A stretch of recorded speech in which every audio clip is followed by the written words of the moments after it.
Hotel soulful, haunted hotel in Rajasthan. 3 दोस्त पीयूष, विकास और अमित राजस्थान के एक छोटे से गांव चीत्री आए थे। वो लोग अपने बिजनेस के लिए उस गांव में फैक्ट्री डालना चाहते थे, क्योंकि उस गांव में जमीन और मजदूर दोनों ही काफी सस्ते थे। उस गांव में अमित ने होटल सोलफुल में रुकने का बंदोबस्त किया था।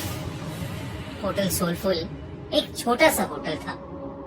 कोई आलिशान पत्थर नहीं थे उसमें, बस ईंट से बनी सफेद रंग की एक मंजिला इमारत और नीचे खाने का एक वेज रेस्टोरेंट, जिसमें भी टेबल और दरवाजों पर धूल लगी हुई थी, जैसे वहाँ का चूल्हा हफ्तों से जला ही नहीं था।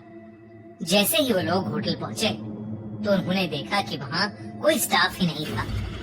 बस वॉचमैन के नाम पर एक बूढ़े से चाचा बैठे थे जो अपनी बीड़ी पी रहे थे। पीयूष और विकास दोनों ही अमित को डांटने लगे, क्योंकि होटल बुक करने की जिम्मेदारी अमित की थी और वो होटल एकदम 3rd क्लास लग रहा था। उनकी बातों को सुनते हुए वो वॉचमैन चाचा उन तीनों के पास हंसते हुए आए और उनसे पूछने लगे कि क्या वो होटल सोलफुल में ही रुकने वाले हैं। उन तीनों ने सर हिलाकर हाँ कहा और चाचा जोर से हंस पड़े। हंसते हंसते ही फिर उन्होंने चलना शुरू किया और कुछ गुनगुनाते हुए वहाँ से चले गए। उन तीनों ने उस वॉचमैन चाचा को पागल समझकर उनकी बात पर ध्यान नहीं दिया। तभी रिसेप्शन पर एक आदमी आया, छोटे कद का, घनी मूंछों वाला। उसने उन्हें रूम की चाबी दे दी। वो लोग ऊपर अपने कमरे में गए, अपना सारा सामान रखा और कुछ देर आराम करने लगे।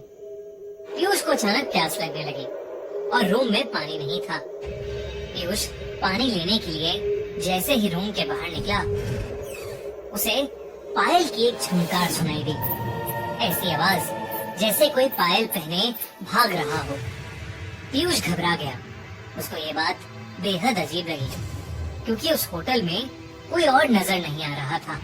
अब उसके फ्लोर के कॉरिडोर के एंड से पायल की आवाज के साथ साथ एक जवान लड़की की हंसने की आवाज भी आने लगी। पीयूष उस आवाज के पीछे जाने लगा कि तभी उसके कंधे पर किसी ने हाथ रखा और पीयूष चीख पड़ा। पीछे रिसेप्शनिस्ट पानी लेकर खड़ा था।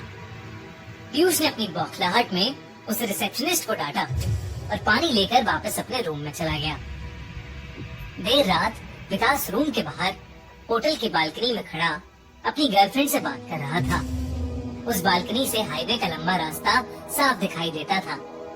अचानक उस रास्ते पर एक एक्सीडेंट होता हुआ दिखा। विकास चौंक गया।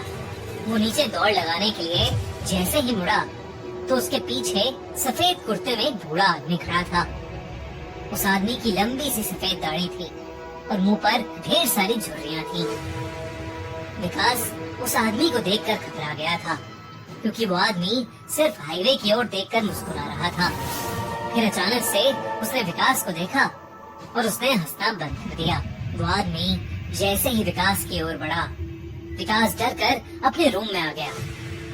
रूम में आकर जब उसने अपने रूम की खिड़की से उस हाईवे पर देखा तो वहाँ कोई एक्सीडेंट नहीं हुआ था।